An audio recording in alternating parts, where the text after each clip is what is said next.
Cara mengobati penyakit ain, sering pusing, was-was, stres, bahkan hampir gila. Ini akibat dari iri dengki atau kagum yang berlebihan. Assalamualaikum warahmatullahi wabarakatuh.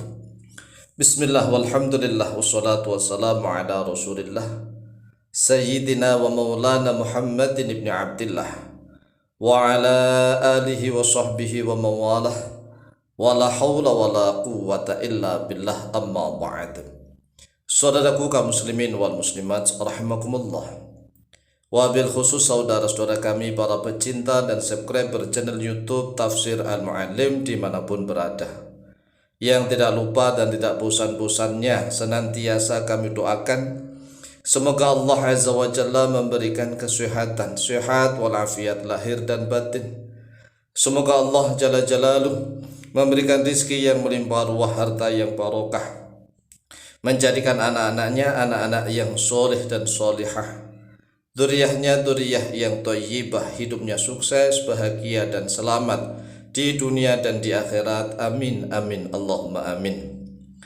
Saudaraku kaum muslimin wal muslimat rahimakumullah, semakin banyak jamaah, pecinta dan subscriber channel YouTube Tafsir Al-Mu'allim yang meminta kepada kami agar kami menjelaskan tentang penyakit ain dan sekaligus cara mengobatinya. Nah, karena penyakit ain ini berbagai macam jenisnya dan juga bertingkat-tingkat cara pengobatannya, maka agak kesulitan kalau dijelaskan melalui video yang cukup singkat. Oleh sebab itulah insyaallah kami akan berusaha untuk membuat videonya per episode nih ya. Pertama, 2, 3 dan seterusnya. Penyakit ain ini bermacam jenis dan tingkatannya, serta bermacam ciri-cirinya. Karena penyakit ain bisa menyerang siapa saja, mulai dari anak-anak sampai orang yang sudah tua renta. Jadi nggak memandang bulu nih, anak-anak sampai orang tua yang sudah renta sekalipun.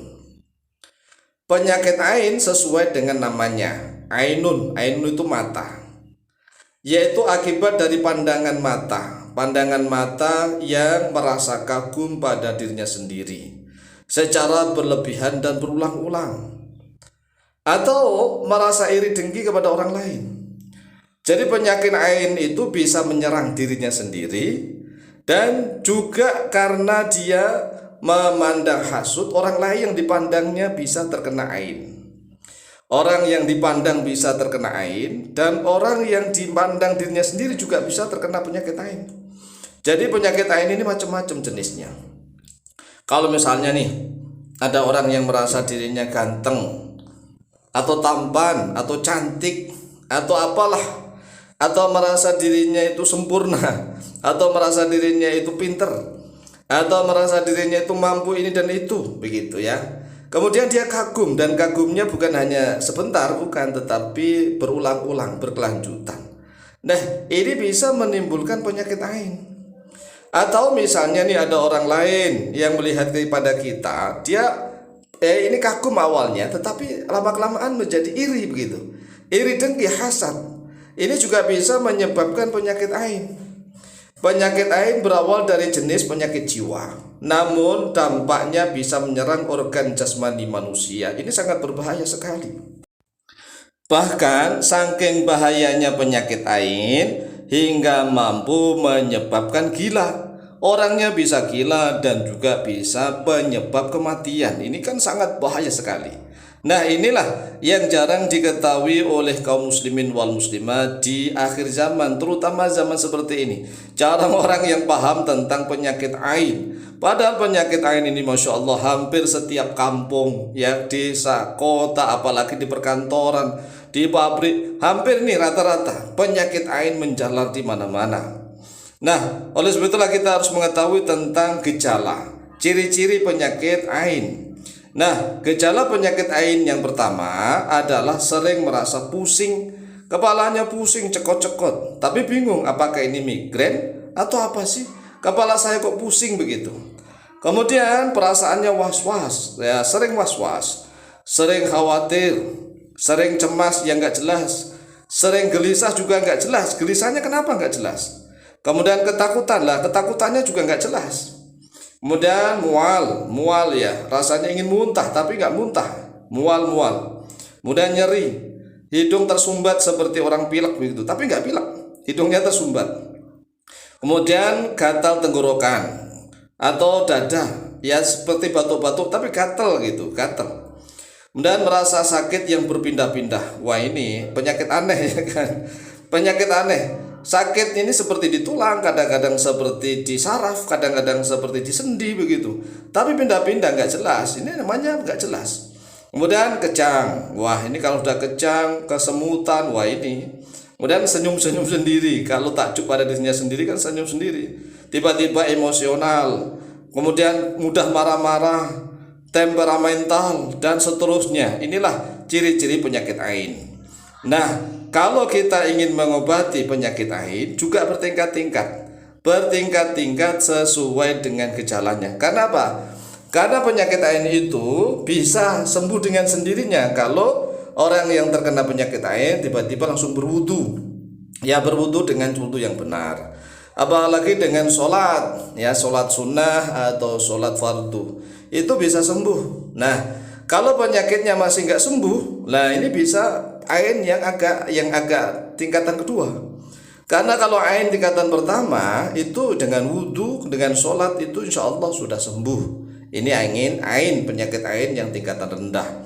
Nah, kalau dengan sholat, dengan wudhu dan dengan sholat belum wudhu, nah bisa dengan baca Al-Quran. Kalau sudah wudhu, sudah sholat, sudah baca Al-Quran, masih penyakit ain, yaitu gemetar misalnya, khawatir, kemudian detak jantung yang nggak jelas, berdebar-debar, cemas, gelisah yang nggak jelas-jelas, kemudian kepalanya pusing aja, kemudian ya mual gitu ya, mual ingin muntah, pokoknya nggak jelas. Tapi sudah wudhu, sudah sholat, sudah baca Al-Quran bahkan, tapi masih, maka ada cara pengobatan berikutnya, yaitu dengan cara apa? Dengan cara memberikan asma, ya asma, perlindungan, dan dengan cara membaca doa barokah yang pertama. Doa barokah, misalnya kalau orang yang kena penyakit ain itu, misalnya kalau jelas artinya gini, saya kena penyakit ain gara-gara pandanganmu misalnya kan, orangnya jelas yang pandang saya, maka orang yang memandang itu hendaklah mendoakan kita. Lah itu kalau jelas orangnya. Lah masalahnya kalau orangnya nggak jelas, sebenarnya siapa sih yang hasut kepada kita, yang iri dengki kepada kita? Sebenarnya siapa sih yang mengagumi kita, kan begitu. Lah kalau kagum itu berlebihan dan berulang-ulang, itu akan tembus diiringi dengan setan. Kekuatan setan itulah yang menyebabkan penyakit ain. Kemudian didoakan barokah, Allahumma barik lana fika, Allahumma barik lana fika, atau Allahumma barik laka fina, atau barakallahu laka, begini. Pokoknya doa barokah lah. Ya, doa barokah itu tingkatan yang pertama. Atau tabarakallahu ahsanul khaliqin, ya. Atau yang lain-lain, pokoknya doa barokah. Allahumma barik lana fika, Allahumma barik laka fina. Nah, kalau seandainya sudah doa barokah ini juga belum sembuh-sembuh, tergantung nih penyakit ainnya dari mana. Kalau penyakit ainnya karena takjub pada dirinya sendiri, heran pada dirinya sendiri, maka harus ada ruqyah syariah berikutnya. Ini dalam video yang pertama sudah 9 menit, insya Allah akan kita lanjutkan dalam episode berikutnya. Wallahu ta'ala a'lamu bishawab.